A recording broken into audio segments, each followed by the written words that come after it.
I thought today we would make chocolate chip cookies. I know it's like a simple kind of boneheaded thing, but I figure everyone can use a really good chocolate chip cookie recipe that you just know is going to be good every time. I've been working on this one for a while because we have an issue in that Zoe really likes soft cookies and I like crunchier cookies. So I wanted to find a recipe that sort of combined the two, that had like some chewiness to it, wasn't too crispy, but it was chewy, but had some, you know, oomph. So I don't like things that are just uncooked. So this is my recipe for chewy chocolate chip cookies that I combined from a bunch of other stuff.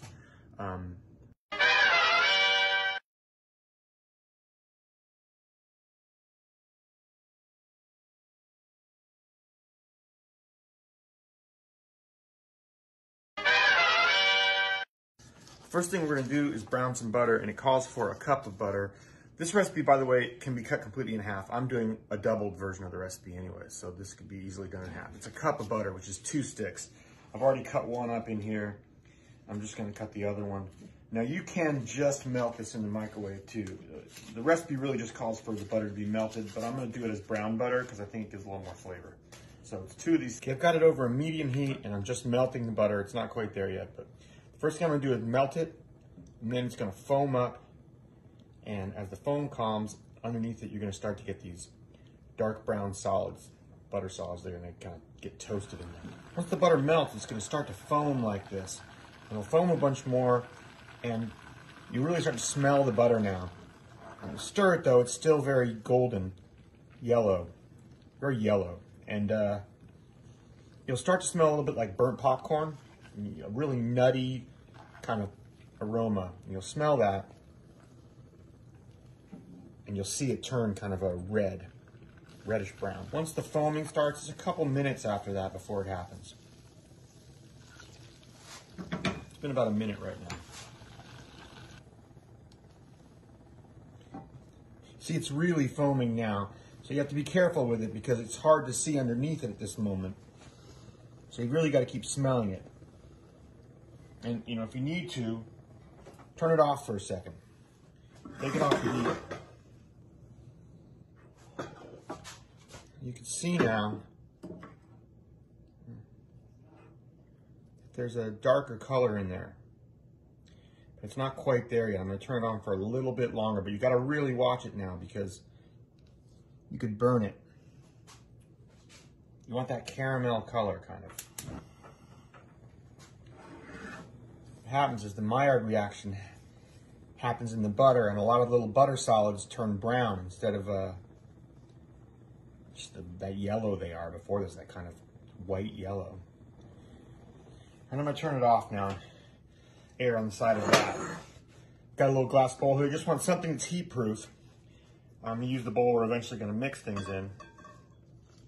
And just pour it in there and make sure to scrape the solids out because that's sort of the brown part that's got all that flavor to it. There. It's a lot darker color in there. That's what we want to get. Maybe a little darker than that normally, but I'm just going to do it this way. We're going to want to let this cool down a bit before we add the egg, but we can start with the other ingredients in this, which is it calls for a cup of sugar, granulated sugar, and then a cup and a half of packed brown sugar. And then 4 teaspoons of salt, and there are 3 teaspoons to a tablespoon, so that's just a tablespoon and a teaspoon. And we just kind of get those all into a paste. It is probably smarter to put your sugars in here first and your salt to get them mixed up so you make sure the salt isn't just all in one lump somewhere in here. And then add the butter. But since I didn't do that, I'm just going to fork it together here.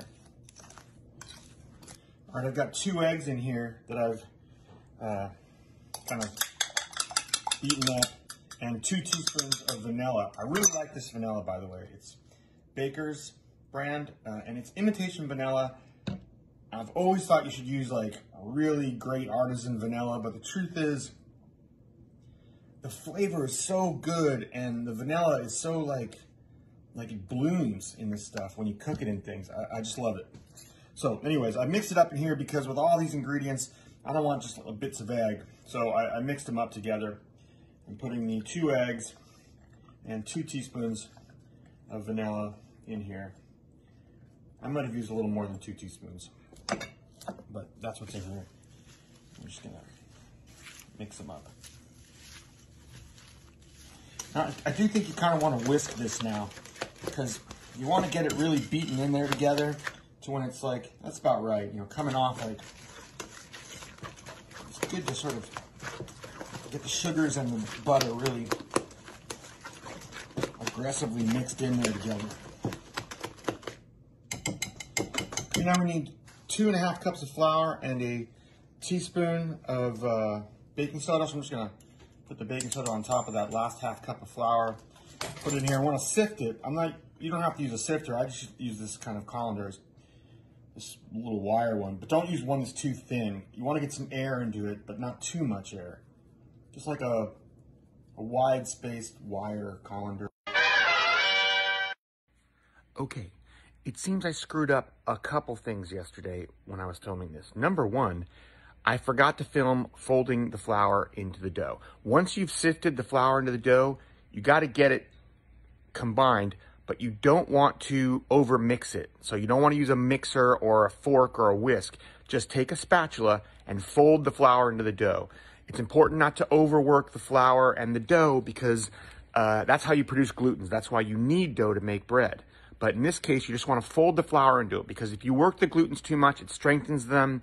It causes all this tension. It lengthens the gluten strands, and you don't want to do that. So just fold the flour into the dough until it's combined, until it's just combined. That's the first fuck up. Here's the second. It's not 16 ounces of chocolate chips. It's 6 ounces of chocolate chips, and then 3 ounces of white chocolate and 3 ounces of M&Ms. Or if you just want to do chocolate chips, it's just 12 ounces of chocolate chips. Got it? Good. All right, if you're just gonna make chocolate chip cookies, you don't have to worry about the step. Just measure out 16 ounces of chocolate chips and you'll be fine.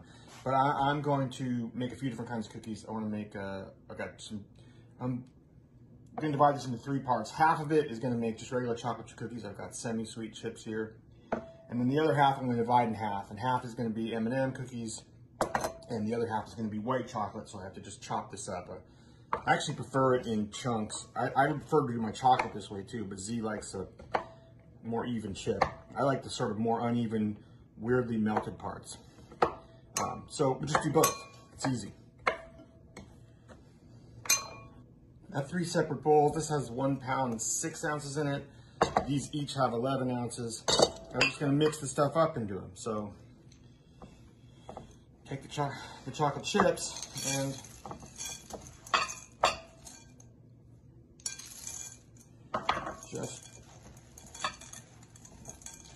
that's the other reason you don't want to mess around with the dough too much when you're mixing it up, because you're going to have to do this, which is essentially kneading the dough. We want to try and avoid that, but there's no other way to mix these chips in. So, all right, now that they're all in there together, I'm going to put them in the fridge. You want to put them in the fridge for about at least a half hour. If you leave them overnight, it's even better, because the longer they're in the fridge, just sort of firming up, the more kind of toffee notes you get, the more kind of the flavor deepens in the cookies, and they are better. You don't really have to cover these, especially if you're only putting them in there for a half an hour. But if you're going to do it for much longer, or especially if you're doing it overnight, I would cover them. Refrigerators tend to pick up a lot of odors, very few of which are beneficial to the flavor of your cookies. So once you put the dough in the refrigerator, that's a pretty good time to preheat your oven to 350, unless you're going to leave it for longer. Yeah. Let's put some parchment paper down on a baking sheet. And I'm just going to make some cookies. Just, you know, make them any size you want. Just make sure to space them. So I've got them on the tray, and I just want to press down. I made little balls, but I just want to press down on them just a little bit, just to give a slightly flat top to them, because I'm going to grab a little flaky salt and just Drop some on each of them. My theory is that people undersalt everything, especially it's important with sweet things, because if you don't have some sort of salt to offset it, it's hard to taste the sweet in things. It just gets kind of bland. Sweet is a flavor that works best when you have contrast with it. All right, I got the oven at 350. I'm gonna put these in for, it's like 12 to 15 minutes. You should check them at 12.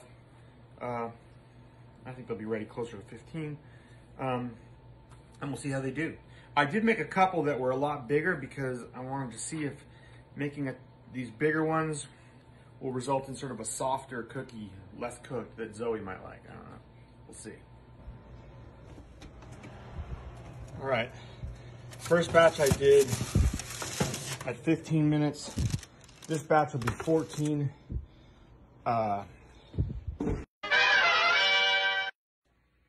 In retrospect, the third batch I did was at 12 or 11. I think 12.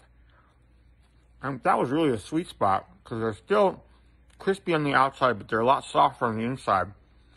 And those are really good. The other option is, if you want a softer cookie like these, much softer, what I did was I didn't melt the butter at all. I let it out soften for a while, and then I used my stand mixer and I creamed together at a sort of a mid-range speed the butter and the sugars and the salt just in the mixer. And then I added the eggs and the vanilla to that, still in the mixer on a little higher speed.